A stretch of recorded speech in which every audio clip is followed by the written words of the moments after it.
Hello friends, अब हम last वाला 5th चैप्टर पढ़ेंगे। BSc BA BCom second year का एफसी का chapter 5, God see the truth but waits. ठीक है, भगवान सत्य देखता है लेकिन क्या करता है, इंतज़ार करता है। ओके, तो बिलोंगिंग टू किस 19th सेंचुरी। ठीक है, 9th सेंचुरी का ये है और किसने लिखा है, लियो टॉलस्टॉय ने इसे लिखा है। बॉर्न हुआ था, उनका जन्म कब हुआ था, 3 सितंबर 1828 में रूसिया में। ओके, वो एक सोल्जर थे और उन्होंने एक वर्ल्ड वॉर में, एक क्रीमियम वॉर में भी भाग लिया था। ओके, इनकी नोवेल कौन सी है, वो वॉर एंड पीस, एन्ना कैरिना और द डेथ ऑफ इवन एशियड। इन्होंने अपनी जो है अपनी सारी जितनी वेल्थ, मतलब कि तो इनका पूरा जितना भी धन दौलत थी, इन्होंने सब त्याग दिया था। 1890 में त्याग दिया था और अपनी लाइफ ऐसा सोशल वर्कर व्यतीत कर रहे थे, मतलब समाज सेवी। ओके, इनकी डेथ कब हुई, 20 नवंबर 1920 में एस्टोपोवो के एक रेलवे स्टेशन में हुई थी। अब ये जो स्टोरी है कि God sees the truth but wait, ये किस पे है, पेशेंस पे।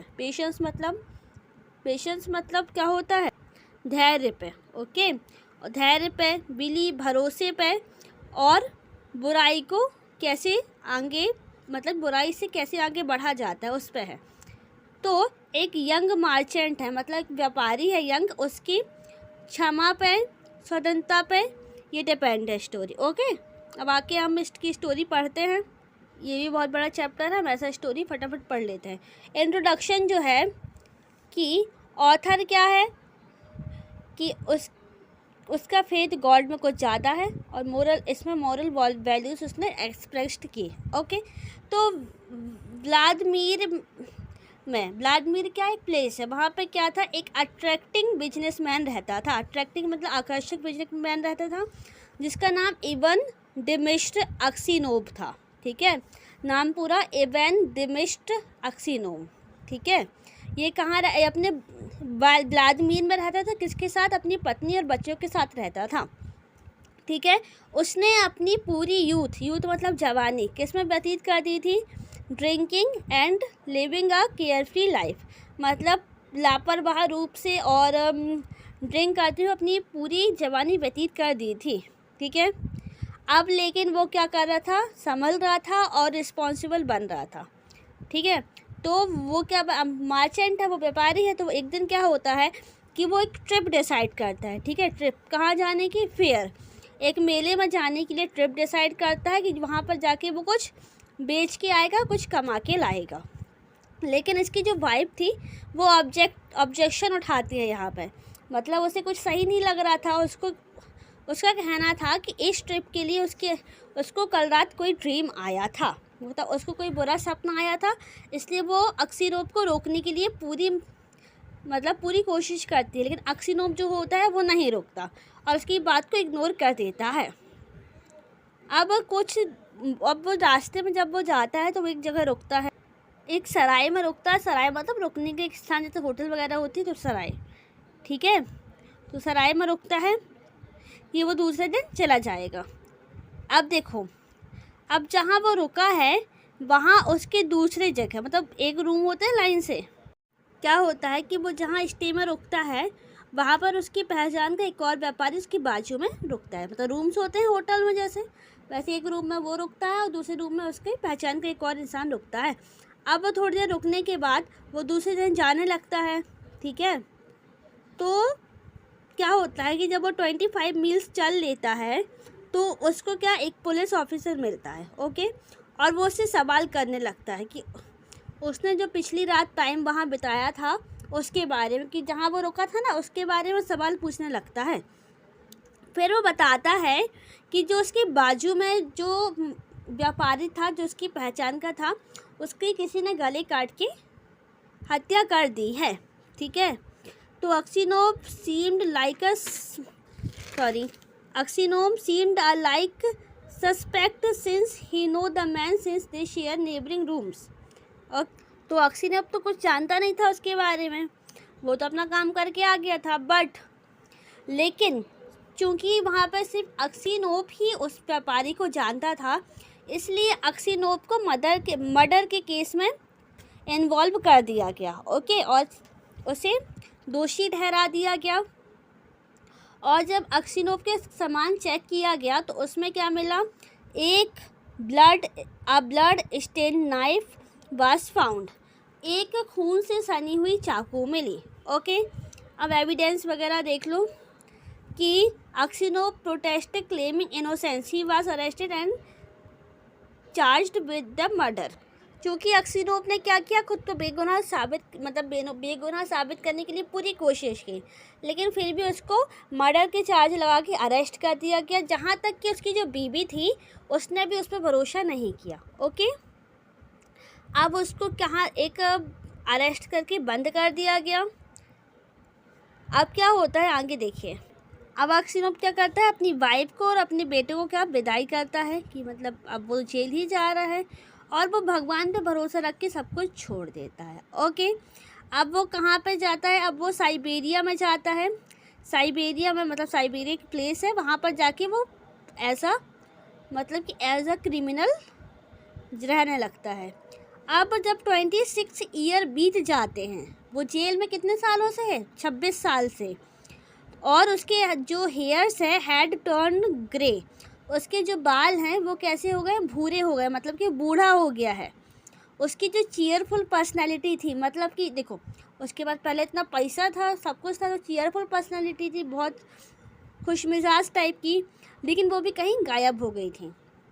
ठीक है, उसका शरीर बहुत कमज़ोर पड़ने लगता था, और उसके जीवन में कोई भी हैप्पीनेस और फ्रिक्वेंसी नहीं थी। ठीक है, अब उसके पास क्या है, भगवान ही एकमात्र सहारा है। ओके, तो अब है फेथ लेसन्स शोरो। अब देखो इसमें क्या होता है कि जब वो वहाँ जेल में रहता है तो वो एक बूट मेकर की तरह कार्य करता है। बूट मेकर मतलब जो जूते बनाते हैं, है ना, तो वो उसकी तरह वर्क करने लगता है। तो वो ऐसा काम करते हुए कुछ पैसे कमा लेता है और एक बुक खरीद के लाता है। ठीक है, और देखो सब कोई वहाँ पे देखते हैं कि जो अक्सिनोव है वो संत की तरह अपना जीवन जीने लगा है, मतलब शांत स्वभाव, पूरा सब कुछ त्याग देना और अपने काम पे मतलब संत की तरह वो अपना पूरा जीवन व्यतीत करने लगा है। ठीक है, और उसने अब बुक पढ़ना भी शुरू कर दी है।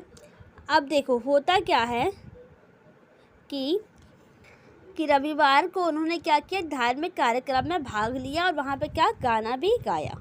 ओके, मतलब जो वहाँ पर जेल पे एक कार्यक्रम आयोजित किया गया, वहाँ पर उसने गाना गाया। वहाँ के जो वार्डन्स थे, गार्ड थे, सबने क्या किया, अप्रिशिएट किया उन्हें। अप्रिशिएट मतलब प्रोत्साहित किया। ओके, कि बहुत अच्छा इंसान है वो। और ना जितने भी प्रिजनर्स थे वहाँ के, मतलब प्रिजनर्स मतलब वहाँ पर जेल कर्मी थे, उन्होंने वो सब क्या करते थे, तो उसकी बहुत रिस्पेक्ट करते थे। सब उन्हें क्या दादा और संत कहकर पुकारते थे। ओके, ऐसा होता था। अब देखो होता क्या था कि जब भी जेल के लोगों को किसी से निपटने की ज़रूरत पड़ती थी तो वहाँ के वो क्या करते थे, प्रतिनिधित्व करते थे। मतलब हमारी क्लास में कोई ऐसा रहता है ना कि जब भी कुछ बोलना होता तो हम उसे आगे कर देते हैं, वैसे ही अक्सिनोव वहाँ बन चुके थे। ओके, सब कोई उन पर बहुत ट्रस्ट करते थे और जज की तरह उन्हें ट्रीट करते थे। ओके, अब होता क्या है कि एक बार देखो होता क्या है कि इस बीच ना वो अपने परिवार से कोई कांटेक्ट नहीं करते, ना कि कोई बात होती। अब अपन आते हैं रिव्यू में old bound a new discovery, पुराने जख्म में एक नई डिस्कवरी बनते हैं। एक बार होता क्या है कि अब देखो बार बार अपराधी आते जाते रहते, तो एक बार क्या हुआ कि बहुत सारे अपराधी नए आए वहाँ पे। ठीक है, तो उसने देखा कि वहाँ पर एक मैन है जिसका नाम है मेकर सेमियोनिच। ओके, मेकर सेमियोनिच नाम है, मेकर सेमियोनिच उसका नाम है। ओके, और अक्सिनोव ने जब उसे देखा तो उसने पहचाना कि अरे ये तो मेरे होम टाउन का है ना, हमारे मोहल्ले का है, ऐसा उसने कहा। ठीक है, तो ऐसा मतलब कि क्वेश्चन अक्सिनोव ने किया। ओके, तो मकर ने उसके जवाब में क्या कहा कि जो अक्सिनोव की फैमिली थी वो कैसी थी, समृद्ध थी, मतलब किसी चीज़ की कमी नहीं थी, सब कुछ सही था। मकर ये मतलब कि देखो मकर जो है वो सोचने लगता है कि अक्सीनोप को क्या इसके लिए वो किया कि सच में इसने मर्डर किया है। लेकिन देखो, अब उसके मर्डर की बात तो सबको पता थी, तो अक्सीनोप क्या सोचता है कि जब मेरे मर्डर की बात सबको पता थी तो इसको क्यों पता नहीं है ना। तो Makar's reply that Aksionov to begin the suspect that it was murder who had fact committed the crime. तो देखो, जब क्या हुआ, ये पैराग्राफ सिर्फ इतना बोल रहा है कि एक अपराधियों के नया खेप आया, मतलब एक नया वो समूह आया। तब उसने एक इंसान को देखा जो था मकर। ओके, मकर उसकी फैमिली मतलब कि होम टाउन से आ रहा था, होम टाउन का ही था। तो उसने अपनी फैमिली के बारे में पूछा, तो उसने क्या बोला कि इसकी जो अक्सीनोप था उसकी फैमिली क्या थी, समृद्ध की थी। ओके, अब देखो, जो मकर था वो अक्सीनोप ने जो मर्डर किया था उसके बारे में कुछ जानकारी रखता था, मतलब उसको पता था कि मर्डर ऐसा हुआ वैसा हुआ, है ना।